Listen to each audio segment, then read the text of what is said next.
Hello everyone. Andhra వంటలకి ప్రపంచం అంతా ఎంత క్రేజ్ ఉందో మనందరికీ తెలిసిందే. రెండు తెలుగు రాష్ట్రాల్లో చేపల పులుసుని ఒక్క ఏరియాలో ఒక్కోలాగా చేసుకుంటారు. కానీ మనందరికీ చేపల పులుసు అంటే ముందుగా గుర్తొచ్చేది మన నెల్లూరు చేపల పులుసు. పేరు వింటేనే నోరూరిపోతుంది. ఒక్కసారి తింటే మళ్ళీ మళ్ళీ తినాలని అనిపిస్తుంది. అంత రుచికరమైన చేపల పులుసుని ఇంట్లోనే తయారు చేసుకుంటే పోలే. మరి ఇంకెందుకు లేటు, నోరూరించి నెల్లూరు చేపల పులుసుని వండుకొని తిందామా? నేను ఈ నెల్లూరు చేపల పులుసు కోసం తీసుకున్న ఇంగ్రీడియంట్స్ 2 కిలోల చేపలు. ఈ 2 కిలోల చేపలకు నేను 100 గ్రాముల చింతపండుని తీసుకున్నాను. ఈ కర్రీకి ఎంత టేస్ట్ రావడానికి మనం వేసుకునే మసాలాని, ఆ మసాలా కోసం ధనియాలు 4 స్పూన్లు, జీలకర్ర 2 స్పూన్లు, ఆవాలు 1 స్పూను, మెంతులు 1/2 స్పూను తీసుకొని దోరగా వేయించుకొని పొడి చేసుకొని పక్కన పెట్టేసుకున్నాం. ఉల్లిపాయలు 4, టమాటాలు 2 కట్ చేసుకొని మిక్సీ పట్టుకున్నాం.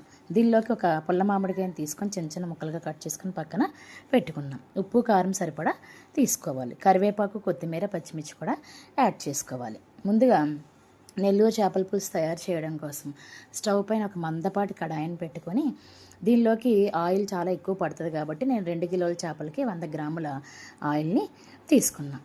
అలా ఆయిల్ హీట్ ఎక్కిన తర్వాత కొంచెం మెంతులు, కొంచెం ఆవాలు వేసుకొని అవి చిటపటలాడిన తర్వాత ఉల్లిపాయ, టమాటా పేస్ట్ వేసుకొని సాల్ట్ వేసుకొని బాగా కలుపుకొని అది పచ్చివాసన పోయేంత వరకు మగ్గించుకున్నాం.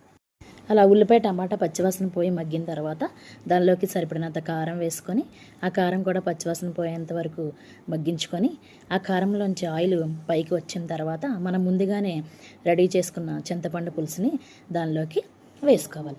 చింతపండు పులుసు వేసిన తర్వాత స్టవ్ని హై ఫ్లేమ్లో పెట్టి ఒక 15 మినిట్స్ వరకు మరిగించుకొని తర్వాత స్టవ్ని సిమ్లో పెట్టేసుకొని మనం ముందుగానే శుభ్రం చేసుకున్న చేప ముక్కల్ని ఒక్కొక్కటిగా వేసుకోవాలి. అలా వేసుకున్న తర్వాత దాన్ని 10 నుంచి 15 నిమిషాల వరకు బాగా మరిగించుకోవాలి.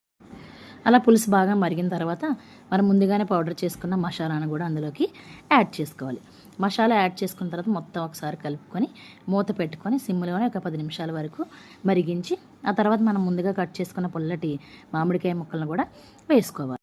మామిడికాయ ముక్కలు వేసుకున్న తర్వాత ఈ మసాలా మామిడికాయ ముక్కలు మొత్తం చేప ముక్కలకు బాగా పట్టేటట్టు బాగా దగ్గరికి మనం మరిగించుకోవాలి ఆ పులుసుని. అలా మరిగించుకున్న పులుసులోకి కొంచెం కొత్తిమీర యాడ్ చేసుకుంటే మన వేడి వేడి నెల్లూరు చేపల పులుసు రెడీ అయిపోతుంది. ఈ చేపల పులుసు అనేది చాలా చిక్కగా ఉంటుంది. దీనిని మనం రాగి ముద్దలోకైనా నార్మల్ రైస్లోకైనా మనం దీన్ని సర్వ్ చేసుకోవచ్చు. నేనైతే వైట్ రైస్లోకి వేడి వేడి చేపల పులుసుని సర్వ్ చేసుకున్నాను.